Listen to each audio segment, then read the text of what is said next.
Hello दोस्तों, तो अभी हम समझेंगे इस समय कि भारत में मुग़ल के शासक था किसका, मुग़ल में किसका था, तो मोहम्मद शाह या बोल सकते हैं रंगीला। इस समय मुग़ल बादशाह कमज़ोर हो रहा था, तो इससे 3 क्षेत्र आज़ाद हो गया था। इधर याद रखना, अवध, हैदराबाद, बंगाल और यहाँ पर कर्नाटक भी हम बोल सकते हैं, है ना। ये सब क्या हो गया था, आज़ाद हो गया था किससे, मोहम्मद शाह रंगीला, यानी मुग़ल बादशाह मोहम्मद शाह रंगीला था, ये कमज़ोर हो गया था इस समय। तो एक एक करके हम सबको देख लेते हैं। सबसे पहले देख लेते हैं अवध के बारे में, ठीक है। अब यहाँ समझ लेते हैं, अवध का स्थापना जो है 1722 ईस्वी में किसने किया था, सआदत खान ने। किसने किया था, सआदत खान ने। अब यहाँ पे याद रखना है, नादिर शाह जो ईरान के मतलब राजा था या शासक बोल सकते हैं, नादिर शाह ने 1739 ईस्वी में किस पर आक्रमण किया था, अवध पर। किस पर, अवध पर किया था, याद रखना है। अब ये जो है मतलब सआदत शान अथी कह दिया कि मेरे पास कुछ नहीं है, ये सब किसके पास है, यानी दिल्ली में है। तो ये गया, बहुत सारा धन अथी ये सब लूटा और फिर आया था इसको मतलब शाबाशी देने की, कुछ ज़्यादा एक्स्ट्रा धन है जो इसको कुछ मैं दे देता हूँ, इतना नहीं जा पाएगा। लेकिन सआदत खान ने सुसाइड कर लिया डर से ही, ठीक है। अब इसके बाद शासक कौन बन जाता है, सआदत खान के बाद शुजाऊ दौला, शुजाऊ है ना, सूझ जाता है आलू को कैसे अति सिझाते हैं, तो इसे ट्रिक याद रखना है। शुजाऊ दौला शासक कौन बन जाता है, शुजाऊ दौला। और शुजाऊ दौला कौन सा युद्ध लड़ता है, बक्सर का युद्ध। कौन सा, बक्सर का युद्ध, यानी त्रिगुट सीमा शुजाऊ दौला। और हम बात कर लेते हैं बंगाल का नवाब और दिल्ली का शासक, ये तीनों लड़ता है। तो फिलहाल याद रखना है, शुजाऊ दौला जो है बक्सर के युद्ध में भाग लेता है। 1764 में बक्सर का युद्ध होता है, ठीक है, इतना याद रखना है। इसके बाद समझ लेते हैं, अवध का संस्थापक सआदत खान है, लेकिन अवध का अंतिम शासक पूछेगा तो वाजिद अली हो जाएगा। कौन हो जाएगा, वाजिद अली, वाजिद अली, है ना। और ये अंतिम नवाब था। वाजिद अली के पत्नी के नाम था बेगम हजरत महल, जिसने 1857 की क्रांति में क्या किया था, भाग लिया था। और बेगम हजरत महल लास्ट में 1857 के क्रांति के समय लास्ट में कहाँ चली जाती है, नेपाल। ये याद रखना, नेपाल में ही इसका मृत्यु हो जाती है, किसकी, बेगम हजरत महल की, है ना। तो ये समझ लिए अवध के बारे में। अब समझ लेते हैं थोड़ा सा एक और पॉइंट अवध के बारे में। 1801 ईस्वी, कितना, 1801 ईस्वी में अवध ने वेले की सहायक संधि को अपनाया था। इस सहायक संधि क्या था, तो अंग्रेज एक से अपना सेना का टुकड़ी देता था जो कहता था कि तुम्हारा ये सहायता करेगा, जबकि यह अंग्रेज का ही रक्षा अथी मतलब करता था।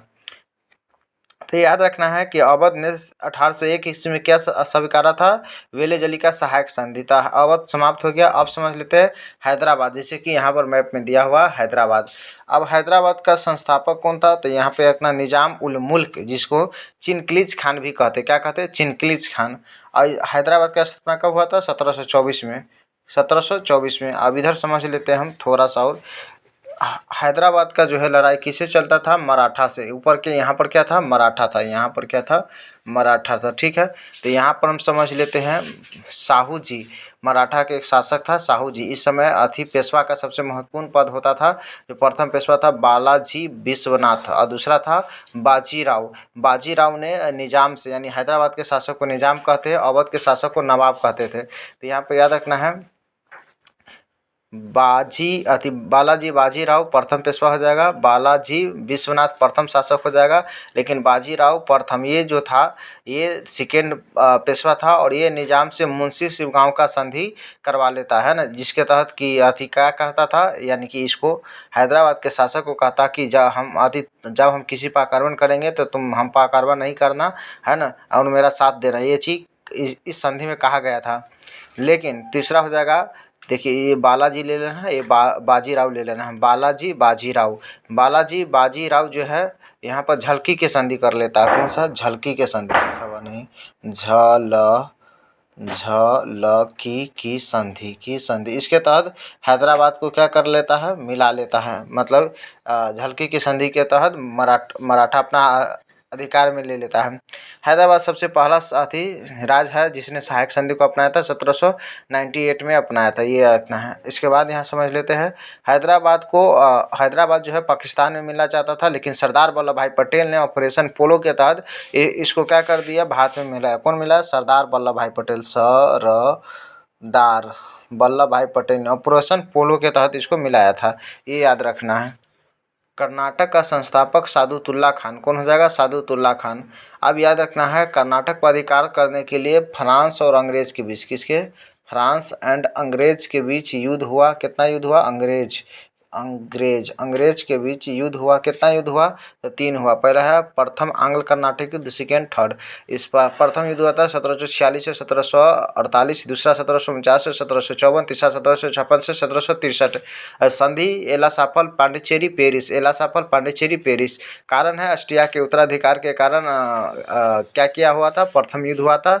इसके बाद दूसरा हो जाएगा फ्रांसीसी गवर्नर डुप्ले ने ही मतलब ज़्यादा कुछ कर दिया था, अंग्रेज पर ही आक्रमण कर दिया था। तीसरा हो जाएगा शतवर्षीय युद्ध, 1760 में वाड़ी वंश का युद्ध हुआ था, जिसमें फ्रांस का पूरी तरह हार हो गया था, अंग्रेज का जीत हुआ था।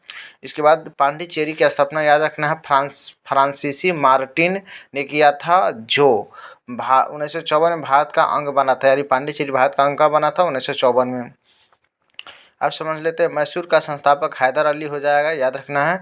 और मैसूर इस यानी कि हैदर अली से और अंग्रेज के बीच 4 युद्ध हुआ था। हैदर अली के बेटा का नाम है टीपू सुल्तान, याद रखना है। तो सब प्रथम हुआ था प्रथम आंग्ल मैसूर युद्ध बोल सकते हैं 1767 से 1769 में, दूसरा 1780 से 1792 में, 1790 से 1790 से 92, या 80 से 82 हो जाएगा। तीसरा 1700, चौथा हो जाएगा 1799, जैसे कि डेट दिया हुआ है। प्रथम 3 संधि हुआ था, क्योंकि इसमें तो टीपू सुल्तान मारा गया। चौथा में तो कोई संधि नहीं हुआ था, तो 3 संधि हुआ था। पहला मद्रास, मंगलोर, श्रीरंगपट्टनम। हैदर अली का जीत हुआ प्रथम युद्ध में, दूसरा में हैदर अली की मृत्यु हो गया, फिर लाला टीपू सुल्तान का हार हो गया तीसरा में, चौथा में टीपू सुल्तान को मार ही दिया गया, है ना। तो यहाँ पर ये याद रखना है कब कब लड़ा गया था। टीपू सुल्तान ने कहा था कि 100 दिन गिदड़ के जिंदगी से अच्छा है कि 1 दिन शेर का जिंदगी जिए, और ये जैकोबिन क्लब का सदस्य था, याद रखना। ये फ्रांसीसी में गरम दल का होता था जैकोबिन, तो याद रखना है, ठीक है। इसके बाद समझ लेते हैं 5 नंबर बंगाल की स्थापना मुर्शीद कुली खान ने किया था, राजधानी मुर्शिदाबाद बनाया था। और याद रखना है मुर्शीद कुली खान, है ना। इसके बाद शासक बनता अलवर्दी खान, फिर सी राजू दौला है, सी राजू दौला के समय 20 जून 1756 को ब्लैक होल की घटना हुई थी, जिसका गढ़ा था हॉलवेल ने। कलकत्ता में फोर्ट विलियम का किला बनाया जा रहा था, इसका अध्यक्ष था फोर्ट विलियम किला का अध्यक्ष कौन था? Roger Dare. इस पर आक्रमण कौन कर दिया? सी राजू दौला, है ना, सी राजू दौला। इसके समय जो है प्लासी का युद्ध हुआ था 23 जून 1757 को। सी राजू दौला और मद्रास से आया था गवर्नर जनरल, जिसका नाम था क्लाइव का जीत हुआ, सी राजू दौला का हार हो गया। इसके बाद यहाँ पे फिर मीर जाफर शासक बन जाता है, अंग्रेज बना देता है और दस्तक प्रणाली लगा देता था। दस्तक प्रणाली क्या? अंग्रेज जो है इस अंग्रेज को प्राप्त होता था, इसके थ्रू इसको दिखा के अंग्रेज बिना टैक्स के, है ना, कहीं बंगाल में व्यापार कर सकता था। इसके बाद मीर जाफर के बाद मीर कासिम बन जाता है। मीर कासिम, इसको अंग्रेज हटा देता है, कम पैसा वैसा देता है। मीर कासिम कहता कि हम ज़्यादा देंगे, तो मीर कासिम बन जाता है। जबकि मीर कासिम योग्य शासक था, यह चालाकी से काम निकाला और राजधानी इसने बदल दिया, मुर्शिदाबाद से खिंचो कर दिया मुंगेर को, और इसने दस्तक प्रणाली को ख़त्म कर दिया। इसके बाद यहाँ पे आता फिर अंग्रेज को लगा कि नहीं, दिक्कत पहुँचा रहा मीर कासिम, तो मीर कासिम को हटा के फिर किसको बना देता है? मीर जाफर को। मीर कासिम क्या करता है? मीर कासिम और सुजाऊ दौला कौन है? अवध का नवाब है। और दिल्ली का अंतिम शासक शाह आलम द्वितीय, तीनों मिलकर 1764 में किसका युद्ध लड़ता है? बक्सर का युद्ध लड़ता है। बक्सर का इसका अंग्रेज का सेना कौन है? इसका नेतृत्व कर रहा था हेक्टो मुन्नर का जीत हो जाता है, इसका हार हो जाता है। इसके बाद जो है 1765 में इलाहाबाद की संधि करता है, और इसके बाद है ना बंगाल में द्वैत शासन लग जाता है और सारा अधिकार कौन कर लेता? अंग्रेज। तो थैंक्स फॉर वॉचिंग वीडियो।